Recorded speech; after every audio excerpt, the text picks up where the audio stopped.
Estamos felices de que estén aquí, aunque sea una corta. Es maravilloso verlo otra vez, profesor. Estrella de Fuego, ven aquí. Enseguida, Cíclope. Él es otro nuevo miembro, se llama Aguja Dinámica. Hola, muñeca. ¿Quieres una fruta? H.P. Lovecraft decía que la más antigua y poderosa emoción de la humanidad es el miedo, y la clase más antigua y poderosa de miedo es el temor a lo desconocido. Bienvenidos al especial de Halloween de Agujas Dinámicas, el programa favorito de Transilvania. Mi nombre es Aníbal y me encuentro hoy acompañado esta noche junto a Francisco. El tenebroso Francisco. El Es un Francisco vampiro. Estás claro, con una capa y unos dientes y con la cara blanca. No sé si debemos especificar porque tu cara está blanca, sí, pero bueno. me imaginé, hijo de puta. Bueno, ¿qué tal? ¿Cómo andas, Aníbal? Todo bien, con calor, viejo. Ya se está terminando octubre, ya estamos 30, 31 y empezó la ola de calor acá en Chile. Sí, acá ya se está sintiendo esto. Voy a sentir, oh, loco, ya veo los mosquitos gigantes. Eso es de pesadilla, loco. Eso es de Halloween. Los mosquitos los mosquitos de acá, loco. Yo mantengo mi teoría. Un día van a aparecer y van a crecer tanto que directamente se van a llevar a los bebés, loco. Los van a pinchar así y se los van a llevar volando. ¿Te imaginas? Bueno, sí me lo imagino. Me lo imagino. Sí, yo también. Viejo, yo aquí por el calor tengo la ventana abierta, lo que implica que puede darse la situación que este podcast quede registrado el audio de una persona siendo atacada por una polilla. Oh, viejo. Tú sabes cómo desprecio las polillas. Sí, sí. De hecho estoy ansiando que suceda, porque va a ser la nota de Halloween. Claro, va a haber un grito de horror real. Claro. Pero bueno, Francisco, ¿qué es esto? ¿En qué estamos? ¿Dónde estamos parados en este momento? ¿O sentados? Bueno, como bien dijiste en la introducción, esto es el especial de Halloween, una pequeña idea que tuvimos hace un mes atrás, mientras estábamos hablando de otra cosa nada que ver, donde dijimos, ¿qué tal si para Halloween dedicamos un programa especial para ir al meollo de la cuestión del horror? Porque es divertido, loco. Y mientras hablábamos de eso, también dijimos, ¿pero cómo hablaríamos del tema? Y llegamos a la conclusión de que la única manera de abordarlo es abordar el horror, el terror, desde los medios que más disfrutamos. Videojuegos, cine y literatura. De música no entendemos un sorcho, así que no vamos a intentar nada al respecto. Sí, me declaro absolutamente incompetente. Es más, yo creo que debe quedar registrado que Francisco quería la música, pero yo no me sentía capaz. Como Francisco, no, esto no va a salir bien. Pero... Es que yo no sé si Luis Miguel tiene un especial de Halloween.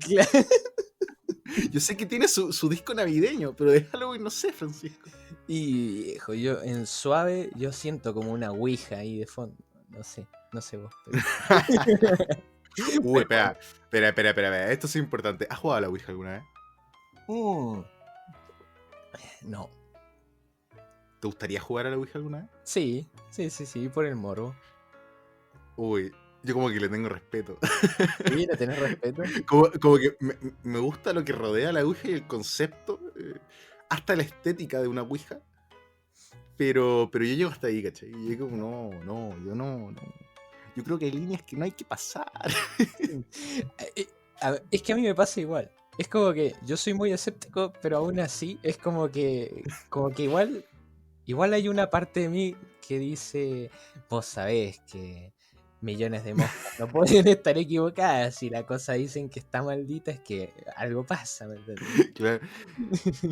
Y es que yo digo ahí y reflexiono y digo, ya, a lo mejor no pasa nada, pero ¿y si pasa? Si pasa, me quiero tirar esa carga encima, ¿cachai? Como, mi vida está lo suficiente, controlo mi vida como está, pero no sé si le puedo agregar ese elemento sobrenatural. Sí, no quiero saber exactamente cómo, pero sí. Es que yo conozco gente que ha jugado a la Ouija. ¿Ah, sí? ¿Y qué onda? Y me han dicho que la experiencia es grata, pero que de todas formas en el fondo, ¿cómo explicarlo? Está el morbo de hacerlo, pero como que cuando lo hacís como, no, mejor no, una vez así. Pero bueno, Sí. no nos desviemos, no nos desviemos. Bueno, sí, en el fondo, debido a que la música no, entonces nos dedicamos a cine, literatura y videojuegos. Y con estos tres medios de arte lo que vamos a hacer es intentar abordar cómo funciona el horror. Así que Claro. partiríamos Así que por... afírmense. Afírmense, claro. Partiríamos- Ajústense el cinturón. Ajusten sus ajusten sus cinturones, beba el alcohol que tenga cerca, fume la sustancia que tenga a su mano y prepárese para un viaje escalofriante de estos dos jóvenes.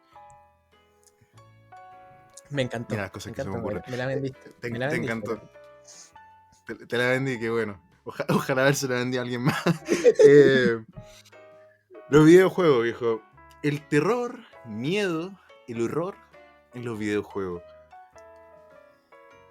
Yo creo que podríamos partir con algo de base. Francisco. No, yo creo que te voy a sacar de tu zona de confort. Francisco, dime en este momento el que consideres a la rápida tu juego favorito de terror. No, sabes que a mí no se me pregunta eso. ¿Qué Puta vas? la wea. Bueno, mira, a la rápida, a ver. Mi problema es que yo tengo muchas cosas favoritas. No puedo decirme por una sola. Pero así, a la rápida, considero que juego de terror necesario para cualquier persona sobre la faz de este mundo es un Silent Hill. Sabía que iba a decir eso. Sí. ¿Por qué? ¿Qué tiene Silent Hill? Que bueno, partiendo aquí hay que decir que no vamos a hacer un análisis de Silent Hill y nada por el estilo. Pero ¿qué tiene Silent Hill a tu gusto que logra transmitir y que si tú piensas en terror, lo estás asociando a eso? Cuéntanos tus miedos, Francisco, porque todos sabemos que Silent Hill tiene algo ahí metido con el tema sexual, así que ya, Francisco, dale. Yo considero que el medio de los videojuegos o sea, su principal base para venderte el terror es justamente la capacidad de la interacción. Entonces, un buen juego de terror básicamente tiene que lograr sumergir tus acciones de tal manera que te produzcan terror tanto tus acciones como el escenario mismo. Y yo considero Claro. que un Silent Hill, siempre me quejé un poco igual de que básicamente estás luchando contra los males de tu subconsciente y los te estás cagando a tiros. Eso a mí siempre me sacó un poco de foco, ¿no? Pero considero que los Silent Hill son geniales porque vos estás interpretando un personaje que tiene un mambo en la cabeza y ese mambo está manifestado físicamente, o sea, en el juego y te está atacando. Entonces, ese nivel de interacción en el concepto mismo solamente se podría dar en un videojuego. O sea, yo siento que justamente lo que hace a Silent Hill un buen juego de horror y una buena historia de horror es justamente esa capacidad de que realmente te empapes, porque son como más de 8 horas de juego garantizadas donde vas a estar básicamente viviendo la pesadilla de la cabeza de una persona. Yo siento que por eso. Claro, pero Almira, yo tengo que ser sincero, bueno, tú lo sabes, a lo mejor la gente no escucha. Yo los Silent Hill no he jugado ninguno terminado, ¿ya? Claro. Pero claro, he jugado el 2 cierta parte, he jugado el 1 cierta parte, he jugado el malo del 5. Uf, el 5 es horrible. Sí, Bueno, pero sí, hay... sí. sí. Pero a lo que voy es que, claro, yo sin haber jugado alguna vez un Silent Hill, yo cuando pienso en terror pienso en Silent Hill. Y te voy a explicar por qué. A mí me da miedo el Silent Hill 1. A mí el Silent Hill 1 logra lo que tú dices. Sumergirme dentro de algo a lo cual de partida te sientes como un tipo que no tiene habilidades para enfrentarse a una situación violenta. Yo creo que eso es fundamental también, sí. Eso, y que va de la mano de todo, de la jugabilidad, del movimiento del personaje. Obviamente hay ciertas características que van de la mano de la época en que salió la máquina, etc. Pero sí hay ciertas decisiones de diseño propias de lo que se conoce como survival horror, que claro, que son las que terminan de meterte dentro de este personaje y que terminan de sumergirte y que te sientas dentro de la atmósfera acompañado de la música y el sonido. Y eso es lo que a mí Silent Hill me hace callampa. me destruye. Por el tema de la música y la ambientación. O sea, yo a mis 25 años yo tengo recuerdo patente cuando jugué por primera vez Silent Hill 1. Y al inicio del juego, en una parte que tú entras a un callejón y hay una silla de ruedas tirada girando la rueda. Sí, sí. Viejo, y empieza a sonar la música. Y no me acuerdo si es que suena una campana o algo, no, ahí no recuerdo. Pero viejo, yo me caí. O sea, yo, weón, a la edad que yo me caí. Y hasta el día de hoy tengo ese recuerdo, ¿cachai? Y cuando pienso en terror en juego, yo pienso en ese instante específico. Entonces, es una de las cosas que logra Silent Hill con el tema de la propia mecánica y esta forma de sumergirte, que tú entres a representar el papel, sino también con todo lo que lo rodea, la atmósfera, la música, lo mismo que decías tú, que en el fondo es bueno, cada juego es un personaje enfrentándose a los diferentes demonios internos que tiene, ¿cachai? Todo eso te llena, ¿cachai? Sí, yo creo que... Mira, yo he jugado el 1, el 2, el 3, el 4, el 5, que es horrible, y después jugué el Es muy Shatter, malo. y después jugué el Shatter Memories, que para mí el Shatter Ya. Memories es un buen Silent Hill, pese a lo que le critiquen. Me parece que logra eso justamente, es la atmósfera, ¿me entendés? Claro. Y es esa, por ejemplo, el 4, que también es como, hay gente que no le gusta, loco. Para mí es perfecto la idea de que estás atrapado en tu departamento. Sí, se parece mucho a la cuarentena. Eh, pero por ejemplo, hay otro juego también que me logra meter o colocar en la... sonó feo eso. Que logra... me logre sumergir dentro de la atmósfera y sentirme el personaje, pero hasta cierto punto. Y ahí es donde, por ejemplo, lo que Silent Hill logra que otros juegos llegan a la mitad nomás, que esto de mantenerte en la atención, meterte de partida interesado en la trama. O sea, tienen un guión lo suficientemente atractivo, misterioso y terrorífico para que tú te mantengas pegado al joystick de la televisión. Pero existen otros juegos que a lo mejor lo hacen a su manera, lo hacen en esteroides, pero que después se terminan desinflando. Sí. Y eso me pasa a mí con, por ejemplo, Devil Within. Sí. Viejo, tú veías ese juego y decís, loco, esto es una flashada, aquí estamos viendo pesadilla, weón. Y así parte el juego, weón. Y eso es lo que a mí me gustaba mucho de Devil Within, que al menos la primera parte del juego estáis sumergido dentro de unas pesadillas, weón. Y yo decía, Sí. concha su madre, este tipo debería medicarse, ¿cachai? Pero que posterior a eso, deja todo eso de lado y se centra más, bueno, ahí el juego pasa a ser más shooter, ¿cachai? Pero ya cuando se vuelve más, no sé, Resident Evil 5, ¿cachai? En el fondo, Sí. o esa mezcla entre Resident Evil 5 y Resident Evil 4, en el sentido de que ya estáis por poblados, ¿cachai? De día, etcétera. Ahí es cuando pasan la línea de, viejo, estamos haciendo un juego de terror, un survival horror, estamos haciendo un shooter de acción. Y es el síndrome Shinji Mikami, ¿viste? El tipo no puede Claro. consigo mismo. Pero ahí tenés un punto que a mí me interesa hablar y porque siento que fallan mucho o sea, cuando fallan fuerte los videojuegos de terror es cuando no logran mantener esa tensión que vos decís, en el sentido de que, bueno, cuando ya perdiste, o sea, lo que a vos te asustaba era perder de alguna manera, ¿me entendés? Porque ¿qué iba a pasar? Y, Claro. y en la mayoría de estos juegos lo que sucede, por ejemplo en el Devil Within, es que perder es como, es más paja que tensión o terror, ¿me entendés? Claro, es tener que volver a hacer la escena. Claro, eso. Pero hay juegos, por ejemplo, Silent Hill es un ejemplo, pero otro ejemplo que a mí me parece genial es el del Alien Isolation. ¿Ya? Para mí el Alien Isolation justamente logra que en todo momento vos te sientas que no tenés la ventaja. Estás hasta las bolas. Y además de eso, en todo momento sentís que perder realmente te pesaría, ¿me entendés? Y que el horror no es solamente perder, sino que ay, voy a seguir con el bicho encima, ¿me entendés? Claro. Y loco, y es terrible porque vos podés estar guardando la partida que el bicho viene y te agarra en el medio de que metiste para guardar la partida y te mata. Y no la pudiste guardar, ¿me entendés? Y esa que es una mecánica que yo te la cuento y dirías, no, qué paja, hace que el juego justamente sea el triple de tenso y que vos realmente le tengas miedo al bicho. Que realmente Claro. te sientas que estás en desventaja. Que bueno, es en parte, por ejemplo, lo que funcionaba, por qué la amnesia funcionó tan bien, ¿me entendés? En todo momento había incertidumbre.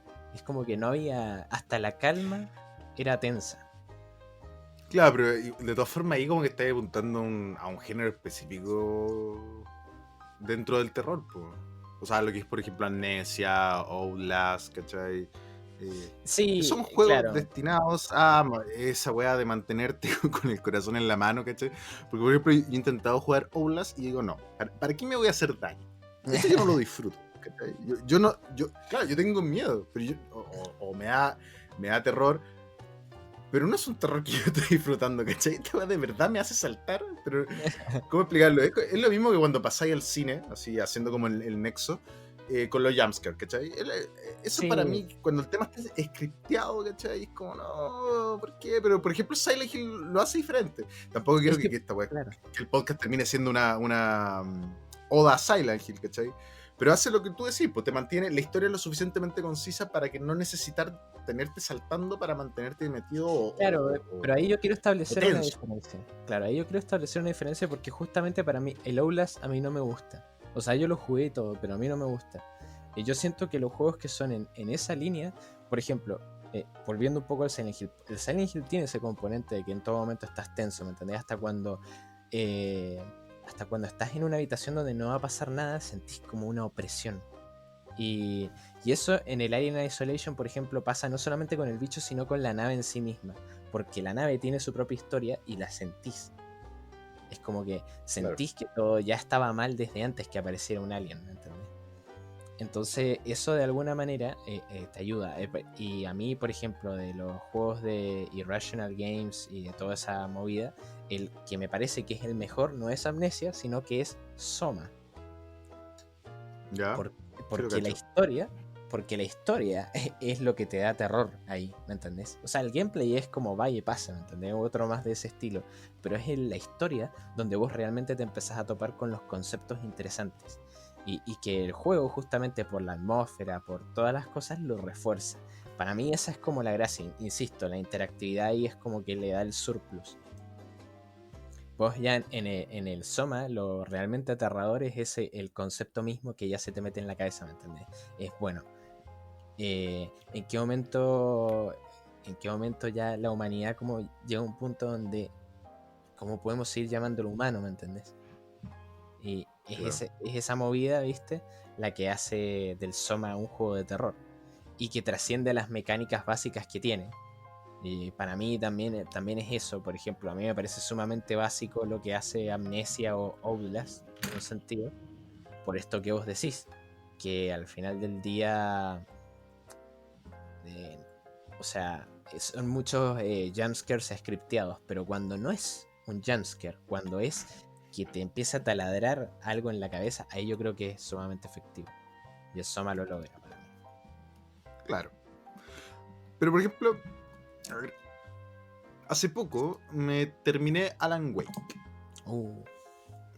Y Alan Wake, ¿lo considerarías un juego de terror?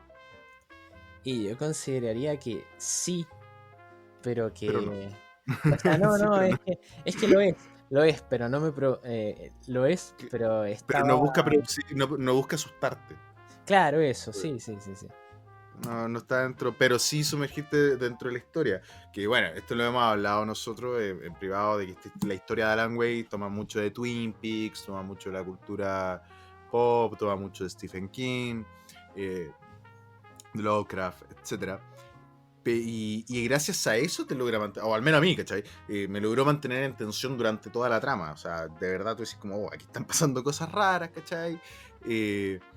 La música acompaña, ¿cachai? La forma de narrar. Está el tema del combate, que ahí empezamos a arruinar el juego. Sí, Pero, sí, totalmente de acuerdo. pero claro, logra el cometido de mantenerte en suspenso con la historia y que dentro de ella lo que sucede de terror. Porque eso yo creo que es un elemento importante dentro de los videojuegos, que al ser medios de interacción, ¿cachai? Claro, la interacción, al fondo, esta inmersión de cada uno que te logras conectar con este personaje tiene que ir emparejado a que el personaje dentro de su propio mundo se dé la situación de horror, ¿cachai? O de terror. Claro, sí, Sí. Entonces tiene que tener esa concordancia. ¿Cachai? Que dentro de esto el mismo personaje se asuste de lo que sucede. O le tenga un temor o un miedo, ya sea porque no conoce la weá que está viendo, ¿cachai? Etcétera. Pero yo creo que de ahí nace. Porque si te encontré, por ejemplo, y aquí hay algo importante de cómo en el fondo estos juegos que hemos nombrado logran al menos concretarlo. Viejo, o sea, tú jugáis, no sé, God of War, ¿cachai? Vos veías la weá son horrendas, ¿cachai? Sí, Pero no veía el personaje asustado. Y por sí, ende sí. tú no te asustas, ¿cachai? Lo Sí, voy a ver también, parecido al God of War, pero un poco más, entre comillas, horrendo el dibujo. Puta, podéis verlo en Dante Inferno, ¿cachai? También, estáis dentro del infierno, estáis viendo cosas horribles, ¿cachai? Pero el personaje no tiene ese sentido de temor que lo lleva a lograr la inmersión propia que a uno le transmite. Igual hay juegos que logran como la atmósfera del horror sin ser juegos de horror, pero que sigue siendo buena. Por ejemplo, el Doom 3. Uy, es que yo me cago de miedo con el Doom. También, a mí me puede, boludo. Es como que hasta... Sí. Es que también eso hablábamos una vez, que lo aterrador del Doom 3 es que, bueno, primero la atmósfera es perfecta, realmente es como un infierno de metal. Lo logra muy bien. Y lo otro es que... Logra lo que lograba Alien Sí. con la nave. Logra Sí. eso, pero llevado al universo Doom. Sí. No, a mí me encanta.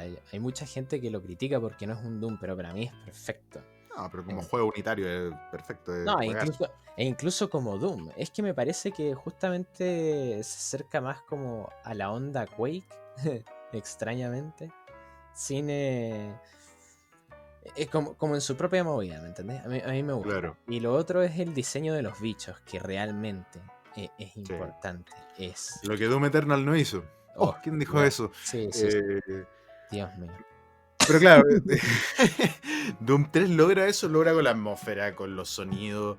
Y en especial que una mecánica que, bueno, en la edición Big Fucking Gun Sí. lo corrigen, que es el tema de la linterna. Que en la Sí. edición original, que en el fondo, claro, es una decisión de diseño que para la jugabilidad no ayuda mucho. Este tema de que no puedes apuntar y tener la linterna prendida al mismo tiempo.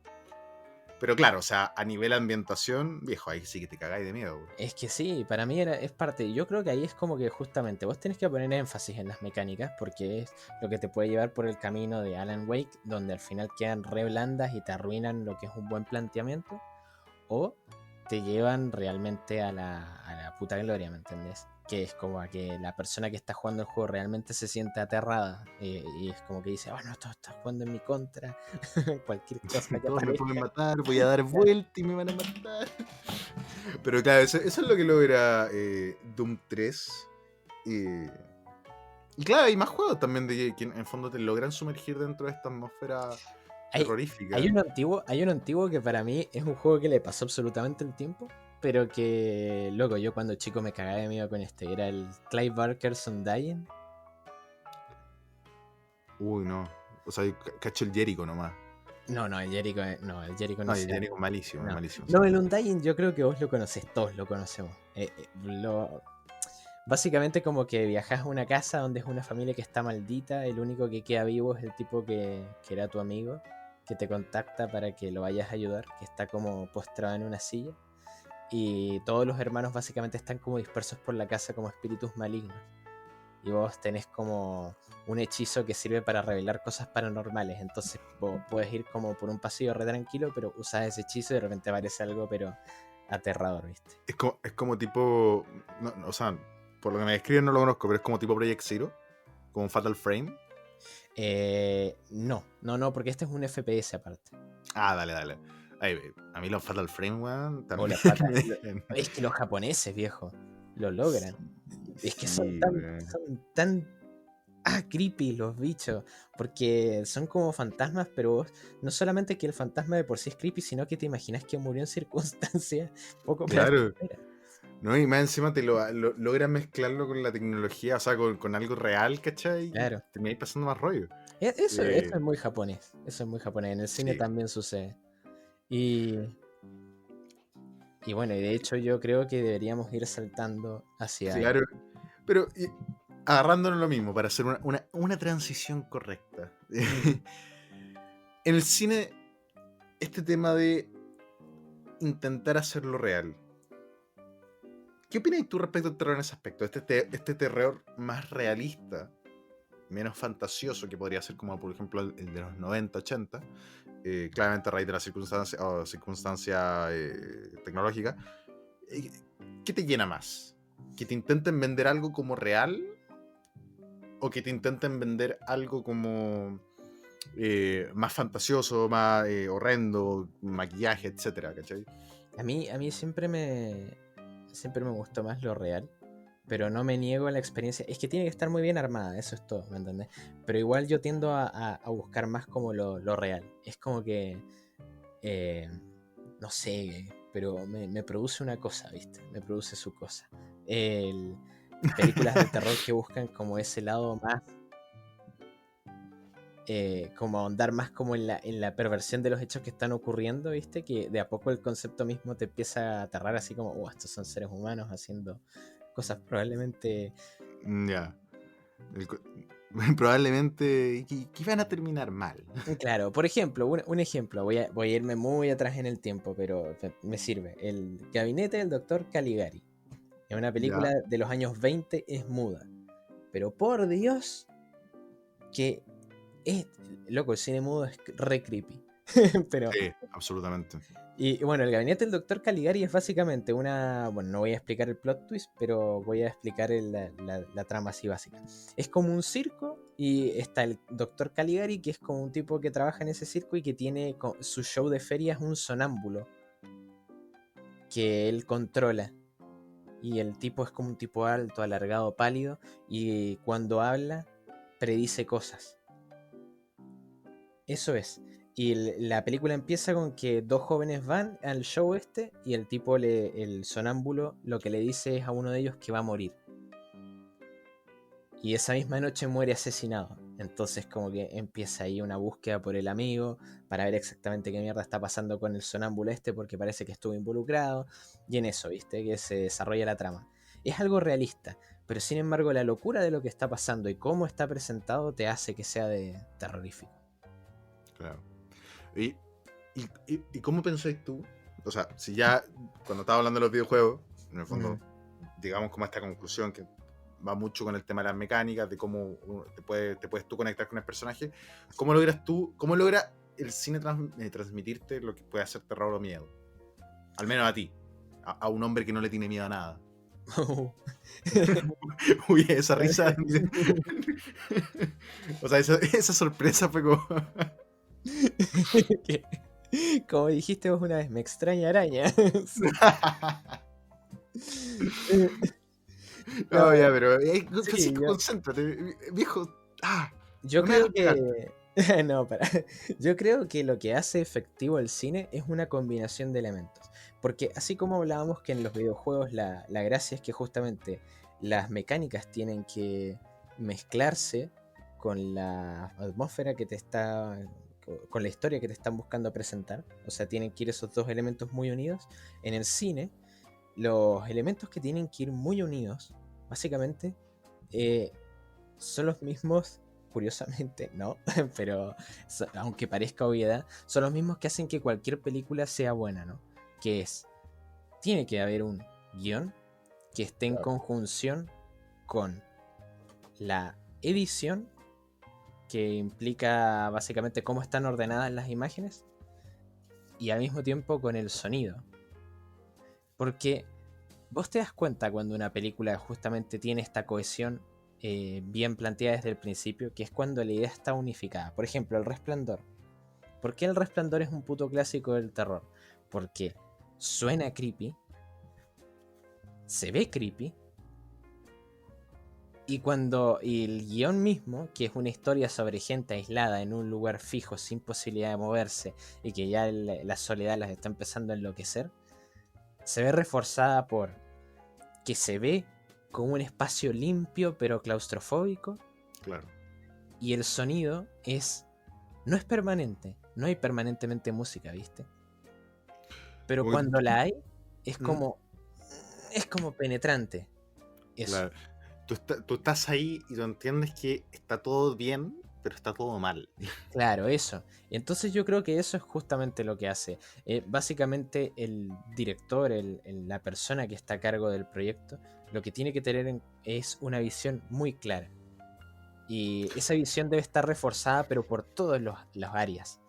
Porque en el momento en el que una de esas áreas flaquea, es que tenés un producto que no resulta. Y...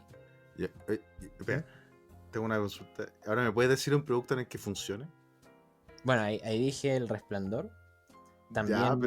Ya, pero es que yo El Resplandor, claro, la entiendo como una película de terror, pero no la considero una película de terror yo en lo personal. Bien. O sea, listo. Entiendo tu punto. ¿Querés que te dé un ejemplo más agresivo, no? Claro.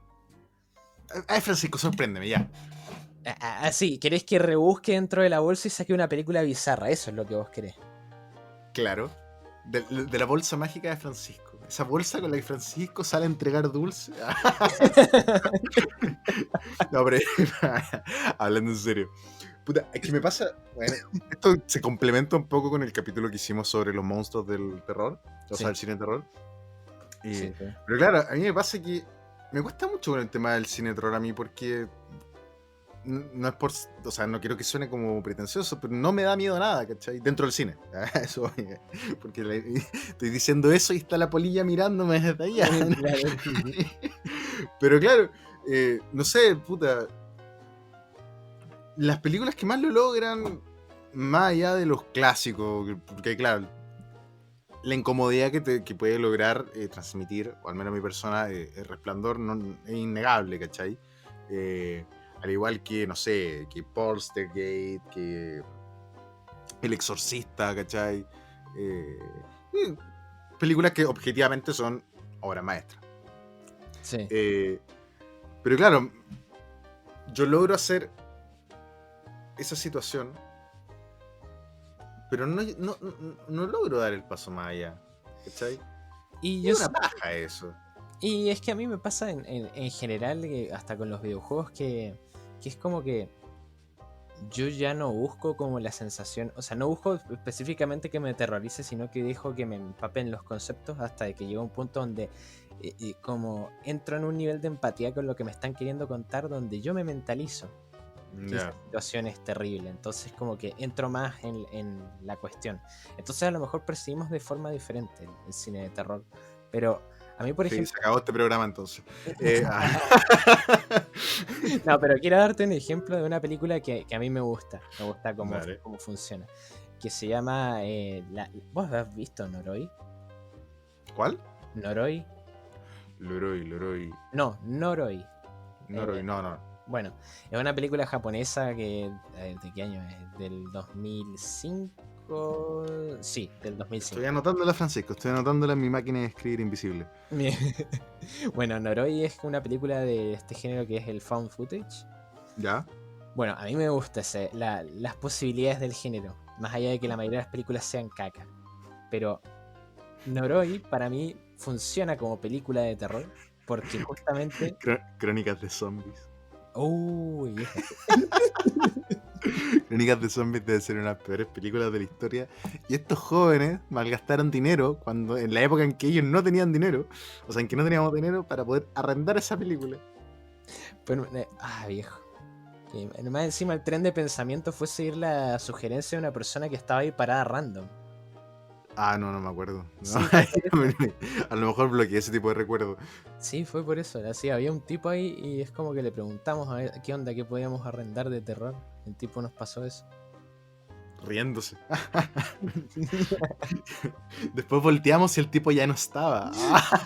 Había una corriente de aire. Encima la cagada esa era casi un estreno cuando nosotros la arrendamos y... Qué mal. El videolar. Hoy Sí, descansa en paz, ya no está el videolar ahora una verdulería. Uy, qué triste.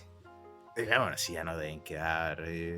No, igual que triste. O sea, básicamente pasaste de un videoclub. Sí, viejo, a una yo verdulería. yo era fanático de la cultura de ir Yo también. a arrendar una película. Yo Religioso. creo que es algo que a la larga ha privado a la gente de ver muchas cosas. Sí. Porque claro, ahora tení acceso a películas mucho más directo, mucho más y gratis, ¿cachai? Y desde acostado en tu cama. Pero tú Pero cuando te es que- metías a ver a buscar una película en algún lado, vaya a buscar algo objetivo, ¿cachai? No tenía ese tema de, o vais buscando en las primeras páginas del servidor determinado donde estoy viendo la weá, ¿cachai? Pero no tenés esa weá de entrar, ¿cachai? Y ver, weón, una pared llena de carátulas, ¿cachai? No, incluso ves menos cosas, porque la mayoría del tiempo te quedas vagando ahí viendo, ay, ¿qué veo? Y estás así como... Claro. Sí, sí. Porque aparte, arrendar una película era una inversión, ¿cachai? Entonces, Sí, era una sí. inversión que tenía que verse recompensada con consumirla, sí o sí. Ah, bueno, Claro, una- que una también dinámica. tenía ese tema de que si te justo arrendaste algo y no tenías que arrendar, como Crónicas de Zombies. Sí. Bueno, Pero- pero las risas no Vale. faltaron. Las risas no faltaron. Pero Pero- sí, Noroi, The Curse. No reí, eso exactamente. Bueno, es una película found footage, pero tiene la gracia de que justamente como sabe las limitaciones del género, no se plantea a sí misma como simplemente grabar de una cámara doméstica, sino que es más como un mockumentary. Entonces es como un conjunto de básicamente de archivos de documental de una investigación que se está haciendo sobre unas muertes extrañas. ¿Ya? Entonces como que te empezás a enganchar, porque como está presentado con retazos de televisión, con la propia investigación de uno de los personajes, con archivos, con todo. Entonces como es tanta la cantidad de medios a disposición para hacer ese collage que te enganchás y te metés. ¿Entendés? Como que Claro, realmente o sea, te comes que hay una investigación. Claro, logra la película sincronizar con la vida real. O sea, logra transmitirte eso que hoy a lo mejor me estoy cambiando de canal y me pillé con un documental de un asesino, ¿cachai? Por así decirlo. Claro, claro. Y tiene esa cosa, viste, japonesa creepy, ¿me entendés? Entonces, Claro.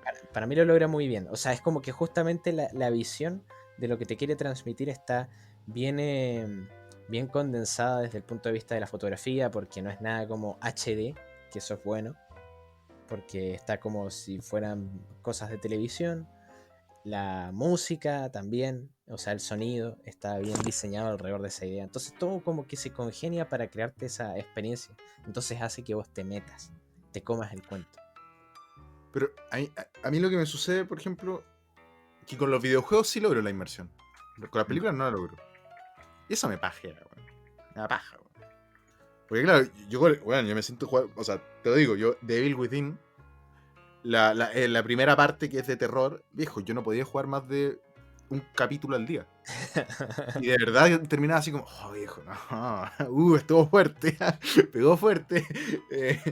Pero la primera no me pasa, ni una paja. O sea, claramente hay situaciones o películas, entre comillas, modernas, que logran esa inmersión o sumergirme dentro de lo que me intentan de contar, de que me puedo llegar a sentir incómodo, o estar atento, o estar tenso, ¿cachai? Pero no pasa más allá, ¿cachai? No logro más allá de estar tenso frente a la situación que está viviendo el personaje de la película, pero no logra colocarme en la película, ¿cachai? Que sería lo que te produce terror y vuelvo a lo que te dije, a lo que decía antes yo, que en el fondo es esta reacción del propio personaje o una coherencia dentro de lo que se está contando de la película, que dentro de la coherencia haya terror en ella, ¿cachai? Claro. Yo no logro ponerme en ese papel. Me queda una paja, ¿cachai? Pero sí lo logro, por ejemplo, en los libros, ¿cachai? En los libros de terror. Y yo Por creo ejemplo. yo creo que ahí tenés un punto en el sentido, por ejemplo, yo siento que lo que a vos te pasa es que el cine deja poco la imaginación. O sea, Claro. básicamente tenés que congeniar con la mentalidad de un director que tiene muy claro qué es lo que te quiere mostrar. En cambio, en el videojuego es un sistema abierto que permite cierto grado de compenetración por tu parte. Y la literatura, vos tenés que rellenar lo que está pasando. O sea, Exacto. básicamente el horror viene de cómo vos terminás de concretar esa imagen. Claro, eso también he reflexionado eso. Pero sí, yo creo que va por esos tiros. En el sentido que, claro, tú estás leyendo y a ti te lo describen, pero al final la construcción de la descripción la estás haciendo tú en la cabeza frente a algo que es desconocido, y ahí se hace la conexión con el inicio del podcast, Francisco, el temor a lo desconocido. Bueno, Y que lo logra transmitir el libro. Y por yo tengo ejemplo, un problema igual. Pero, ¿qué cosa? sí, no, A ver, sí, ¿qué problema ahora? Ya, viejo, ya, dilo. ¿Cuál es el problema ahora, Francisco? que a mí la mayoría de los libros de terror que actualmente salen no me llenan. No, claro. O sea, yo tampoco consumo terror actual. O sea, yo cuando digo terror hablo de igual clásico, ¿cachai? Bueno, Lovecraft, Cthulhu, ¿cachai? ¿Cómo se llama esta otra? Que me gusta harto. El horror de Dunwich. Ah, Puta. O sea, las obras cumbres de Stephen King, tení. Pero moderno, no sé, tampoco soy un lector férreo, tengo que decir. Yo no sé leer, Francisco. Yo no sé leer ni escribir, yo reconozco los logos. no, pero a mí me pasa esa gilada que es como, por ejemplo, con Stephen King. Yo leí bastante Stephen King en su momento, pero es como que... ¿Cuál es Stephen? El antes de las drogas, el de las drogas o el post drogas. No, yo leí los tres, viejo. O sea, imagínate que llegué a leer a la Hiciste etapa el de... viaje con él. Claro, hice ese viaje con él.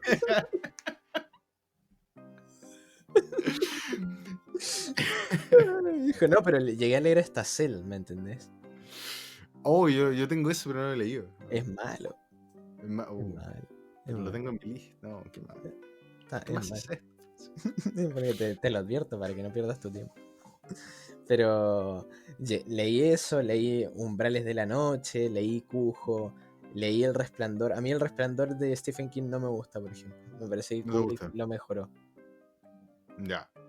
Es que... Siempre está la discusión. Yo creo que. O sea, claro, al final a gustos colores. Pero, Sí. pero compararlos, puta, igual. No, sí entiendo. No corresponde. No, lo que a mí me molesta de Stephen King es que es poco sutil. Con el tiempo se volvió menos sutil, ¿me entendés? ¿It lo leíste? No leí It. Yo leí hasta la mitad It. ¿Y qué onda? Igual puede ser polémico esto. No, pero. No, o sea, logra. A ver, ¿cómo decirlo? No endulces, dale. No, dulce. No, pero que igual tampoco puedo. O sea, no te puedo dar una opinión total porque no lo terminé de leer, ¿cachai? Claro. Pero sí logra sumergir. Logra meterte a un mundo donde tú dices, como. Ya. Se ve todo normal, pero aquí no está nada normal. Es como el tema del Resplandor. ¿Cachai? En la película sí. Pero hace una semejanza. Tú sientes que aquí hay algo raro. Lo que más choca a lo mejor es la forma de narrar Stephen King la historia de unos niños, ¿cachai? Como Claro. que eso te deja harto que pensar. En especial lo explícito que es con el tema, con la sexualidad de los niños.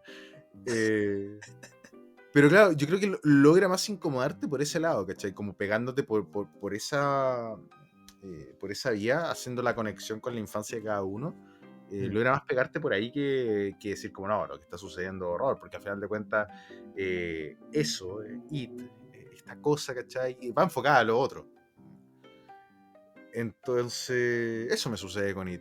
Pero sí puedo decir que a mí lo que me da miedo de It es que me peguen con ese libro, weón, porque es un ladrillo culiado, weón. Se puede salir con un texto cerrado. No, yo en ese sentido, a mí me gusta mucho todo lo que tiene que ver con los autores del siglo XIX, así del periodo romántico. Que, o sea, por ejemplo, de Así, donde... tan romántico tú siempre. Sí. No, pero... Ahora me dice, es primera vez que me dicen eso. Y es primera vez que me dicen eso. Literal. Sí. No, pero la cosa es que, por ejemplo, en ese periodo, estos autores lo que se dedican a básicamente a rescatar es folclore. Y con eso hacen cuentos, más que nada. Por ejemplo, a ver, voy a darte un ejemplo de un español. Gustavo Adolfo Bécquer. Bien. El tipo escribió un cuento que a mí me encanta, que me lo leían cuando niño, que se llamaba En el Monte de las Ánimas. O El Monte de las Ánimas. Y, loco, para mí eso es un buen relato de terror y es como re atmosférico. Y cuando termina el relato, igual es como que te sentís como... ¡ah! Es creepy porque es exótico. Claro. Porque básicamente son como tradiciones locales. Y esto es como, bueno, va una chabona con su primo. Y están pasando básicamente por una zona más boscosa que llega como una especie de santuario arriba. Y es justo en la noche de los difuntos. Y entonces les dicen como, mirá que a las 12 no salgan porque este lugar, qué sé yo, bla, bla, bla. Y los dos son como, por favor. Porque siempre es como la gracia de eso, ¿me entendés? Que los personajes están puestos como en la perspectiva de lo que sería una persona civilizada en esa época, ¿me entendés? Chocándose con el mundo de lo paranormal o de lo tradicional. Y la gilada es que, bueno, ahí justamente en esa noche de los difuntos es como justamente salen los espíritus de noche. Y son los restos de soldados que murieron en batallas, ¿viste? Cosas así, que están por ahí. Entonces como que van pasando. Y no voy a spoilear lo que sucede, qué sé yo. Pero logra como ponerte en tensión porque es un mundo que no conoces. Y Claro. bueno, y un gran ejemplo que vos conocés de eso es justamente que lo dijiste al principio con Transilvania. Loco, es Drácula. Drácula es eso. La primera parte de Drácula es genial porque es un inglés en los Cárpatos y intentando entender una cultura que es la de todos los pueblos esos de esa zona de Europa del Este. Y el tipo no entendiendo un culo y vos intentando imaginarte lo que el tipo no entiende, ¿me entendés? Entonces, llega a ser aterrador eso, ¿me entendés? Y también Drácula al principio, sobre todo cuando el tipo se asoma así por una de las ventanas y lo ve como reptando por los techos del castillo. Y vos decís, oh, viejo, imagínate lo que tiene que ser es ver eso, ¿me entendés? Que el weón que es el dueño del lugar donde estás, lo ves, así, trepando como si fuera una especie de lagarto por los techos. Y como que te mira y saca la lengua y se va así. Como... Qué desconcertante. Bueno, para mí... Claro, eso es lo que... pero lo logra porque justamente vos rellenás la imagen. Para mí siempre logran muy bien estos tipos eso. Y a raíz de eso, yo creo que una parada obligatoria, ya que nos pasamos al tema literatura, podría ser Junji Ito. Bueno, yo soy menos conocedor que tú en Junji Ito, he leído Uzumaki. Pero por ejemplo, Uzumaki logra lo que te he descrito que me gusta, ¿cachai? Me logra mantener en tensión y preguntarme qué va a pasar en la próxima página, ¿cachai? Claro.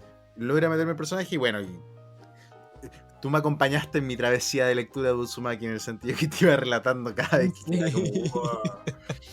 Y claro, Uzumaki tiene eso que logra meterte en una situación entre comillas normal, ¿cachai? Y que te la rompe de frentón. Sí. Y te la rompe así como, weón. O sea, es un tipo le sale un caparazón en la espalda de la nada, ¿cachai? Para mí logra mucho eso, ¿viste? Que logra David Lynch, eso de que las situaciones cotidianas se vuelven aterradoras. Claro. Bueno, y ahí tenía un ejemplo de, volviendo atrás, de una película, o sea, de películas que no son enfocadas a eso, pero que sí logran meterte en determinado momento o en determinada escena así, o sea, Razorhead, weón, le quitáis las bromas que tiene y es una película tétrica. Sí. Empezar con esa cosa que no sabemos si era un niño, ¿no? Claro. Empezar con el hijo de David Lynch en la película.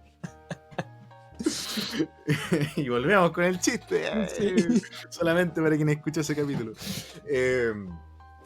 Pero claro, logra eso de romperte de frentón y que ahí lo vuelve a ligar con lo anterior. O sea, te rompe el frentón y te das cuenta de lo que estás viendo, tú no lo conoces, está rompiendo tu realidad y lo que pueda venir es desconocido para ti, ¿cachai? O sea, en Uzumaki, por ejemplo, ¿qué es lo primero extraño que sucede? Ya, el remolino que aparece al principio, en las primeras páginas.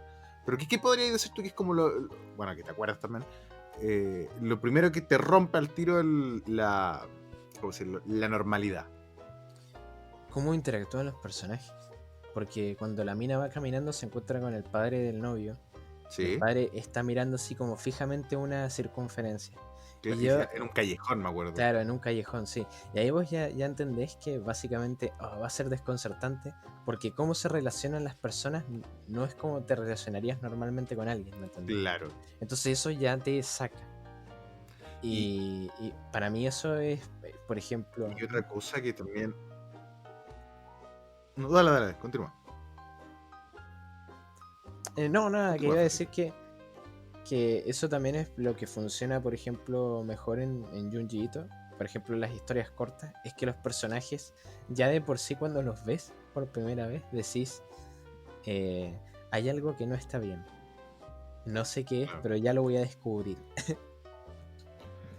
Hay otra cosa, al menos en Uzumaki, por ejemplo, que es el tema que tú a lo largo del manga vas viendo un tipo que está descendiendo a la locura, que es justamente el novio de la muchacha. Que, viejo, o sea, tú ves dentro de la primera mitad como el tipo se empieza a volver loco de verdad. Sí, sí. Como que, y loco en el sentido de que, viejo, se le quebra. Y yo creo que ahí es cuando la cuestión se vuelve, o cuando uno hace conexión con Uzumaki. Porque, al menos en mi opinión, yo creo que con el personaje que uno más se puede llegar a identificar es con el novio de la muchacha. Porque es el Sí. único tipo que está consciente de todo. Y el tipo lo dice, y nadie le cree nada. Entonces, eres tú viendo el manga y tratando de... porque tú y lees al personaje, ¿cachai? O lees la situación que está viviendo la muchacha con el papá, ¿cachai? Tú sabes que está mal.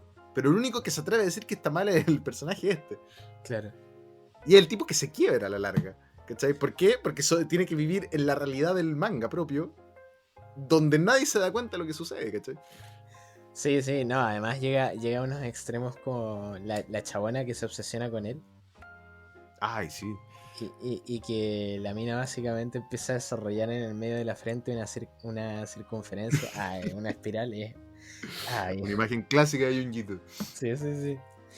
Y te recomiendo después que leas las historias cortas, porque el chabón lo logra siempre, ¿me entendés? Hay una que creo que te conté que se llama Amigara Falls, que Sí. claro, que hay un terremoto, se cae un pedazo de un cerro y deja al descubierto que hay como formas de personas en el cerro. Y de repente se arma como todo un show mediático alrededor de eso, pero de repente la gente como que empieza a obsesionarse con las formas, porque empiezan a ver que hay una forma para cada persona del pueblo. Oh, qué miedo.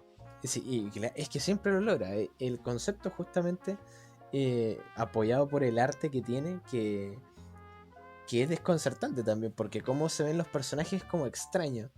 Porque puede ser atractivo. Visualmente te choca de una. Claro, puede ser atractivo, pero siempre tiene esa cualidad como agresiva de que no entendés bien que si es maléfico o no. Entonces, nunca está del todo bien eso. Claro. Igual, para mí una de las mejores historias que tiene el chabón es la de los sueños.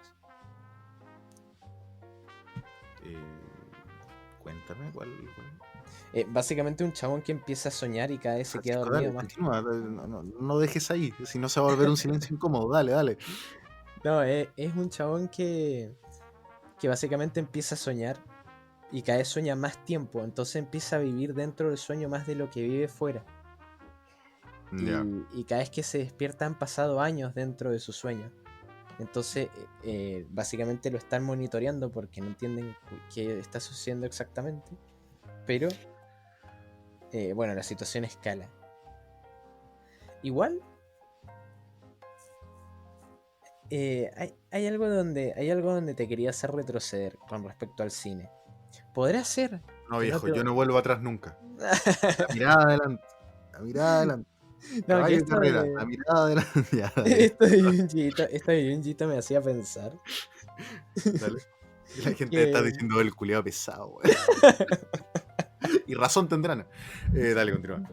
que Loco, hay proyectos como audiovisuales cortos que para mí yo creo que lo logran así. Sí. Por ejemplo, yo te mostré un edited footage of a bear o This house has people in it. Sí. Bueno, para mí eso logra ser creepy, o sea, logra como dejarte así, wow. ¿Qué onda? Claro, yo creo que al final, bueno, donde más uno he logrado a lo mejor encontrar lo que busco respecto del cine de terror, y creo que lo comentamos en el capítulo que hablamos de eso,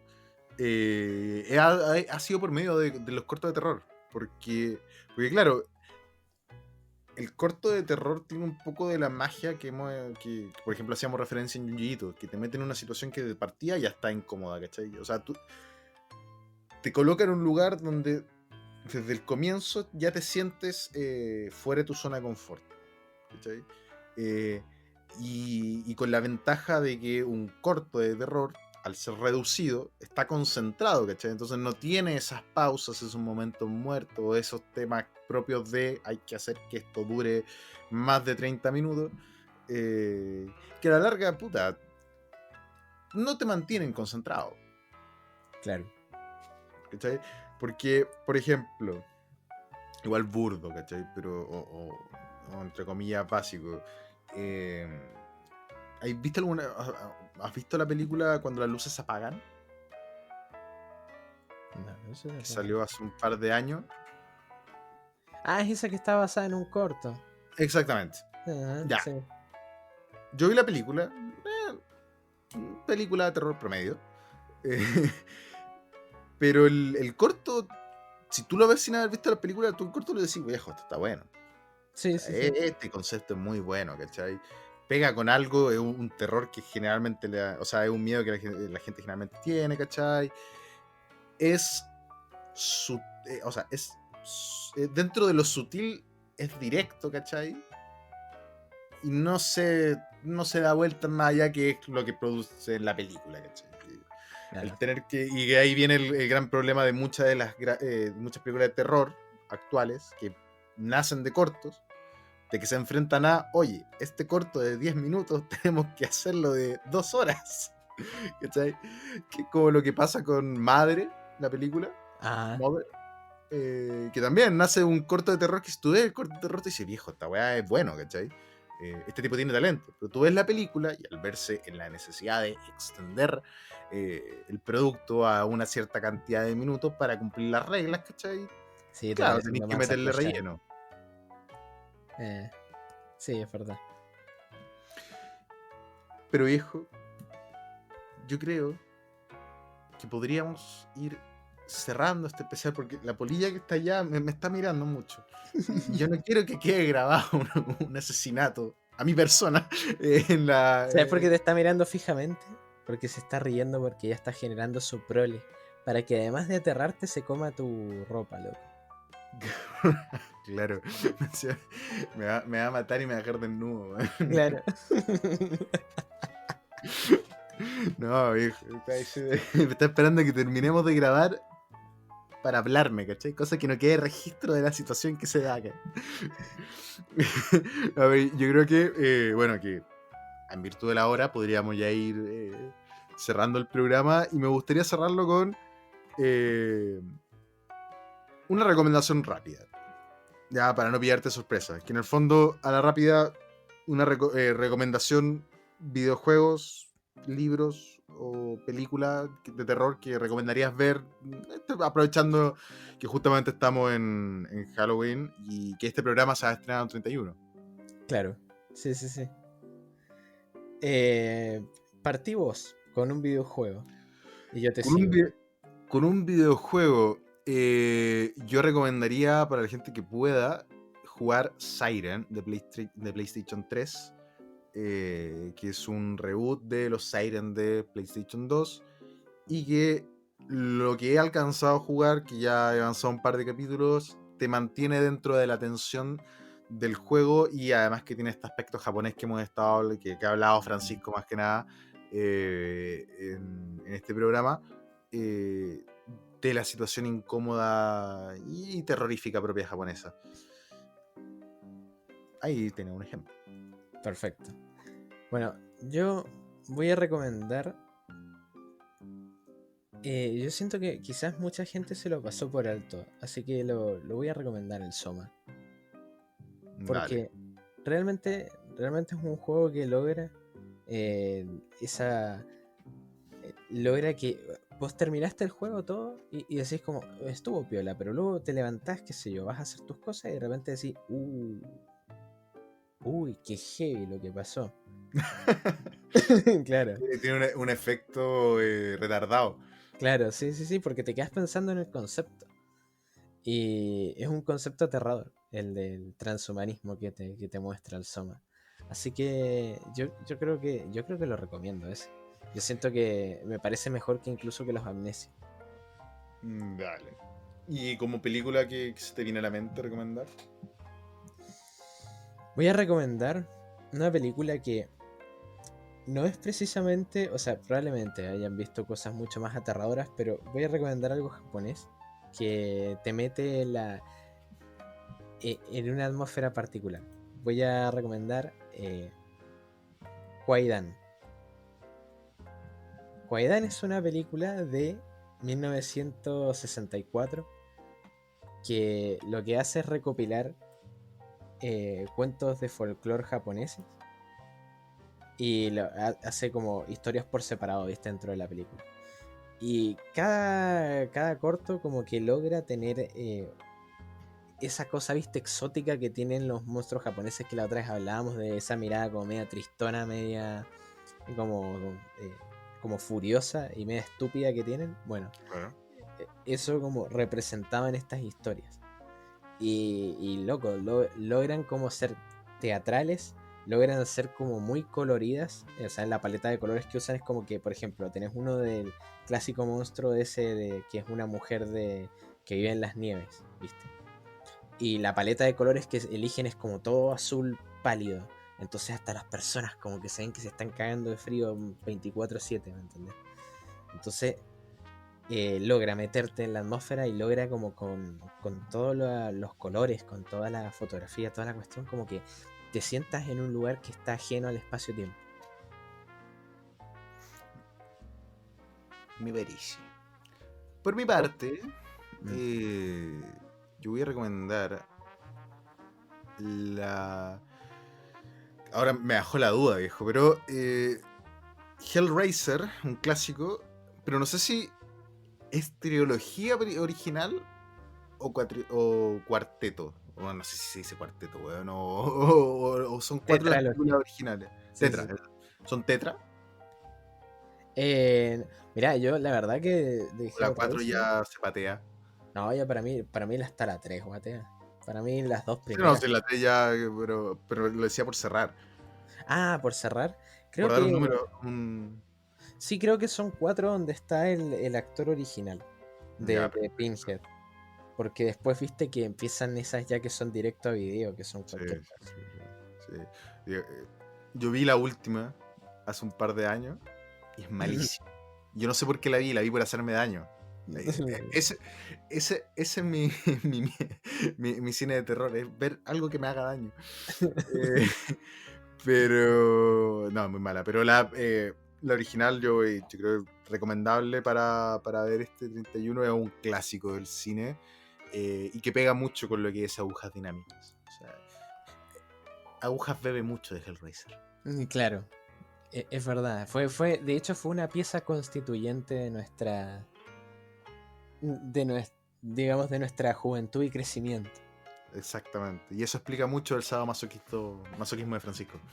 A mí me encanta Hellraiser, la estética. Es como que, yo sí quiero que me azoten los cenobitas.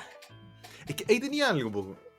Reabriendo lo que habíamos hablado, lo que hemos estado intentando cerrar hace 5 minutos. Viejo, lo que te muestra es chocante, ¿cachai? Sí. Te rompe la normalidad, ¿cachai? ¿Por qué? Porque dentro del contexto de la película, ¿cachai? Te meten en los cenobitas que de partida son horrendos, ¿cachai? Lo que representan, cómo salen, o sea, cómo se manifiestan, ¿cachai? Y todo el tema que conllevan el sadomasoquismo está en el fondo que cuando te muestran a este tipo que despedazan, ¿cachai? Con los ganchos.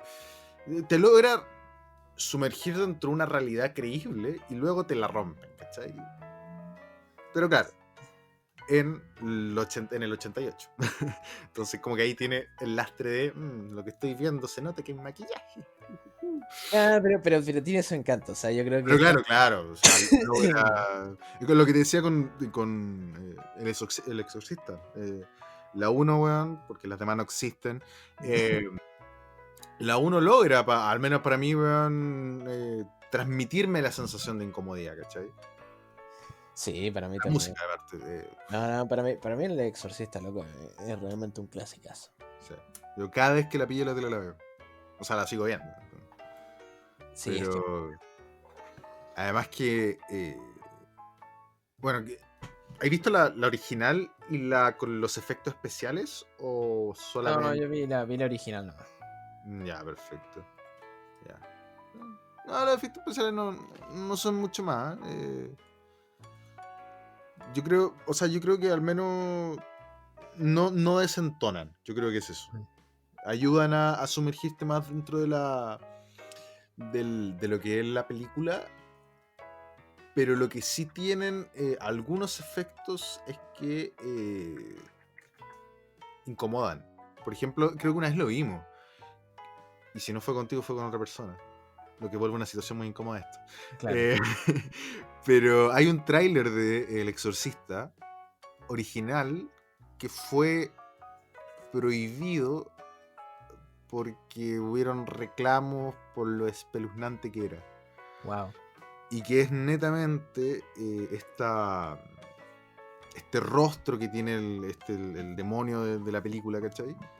Que se aparece en cierta página, porque en el fondo, bueno, no sé si estáis al tanto de lo que en el fondo agregó la reedición de la película, que en diferentes escenas aparece como esta silueta del monstruo, en unas más sutil que otras, pero en determinados momentos, ¿cachai?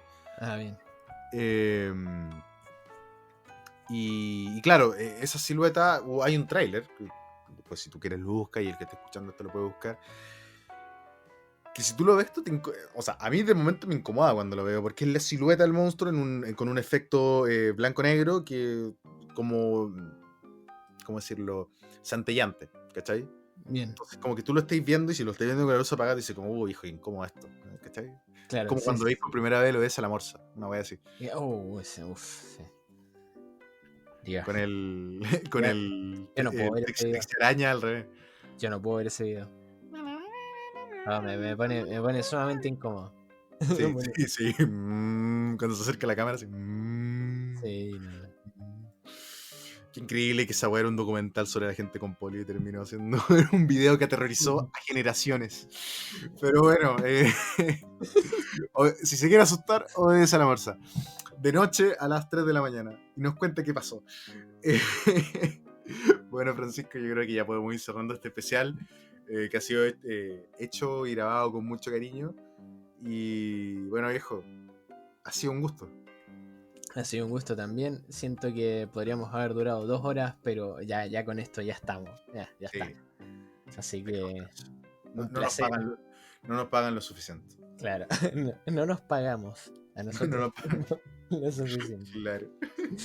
Bueno, un gustazo, Viejo, Aníbal, y ha sido nos estamos un gusto. viendo. Un abrazo para todos y nos estamos viendo y escuchando en una próxima oportunidad.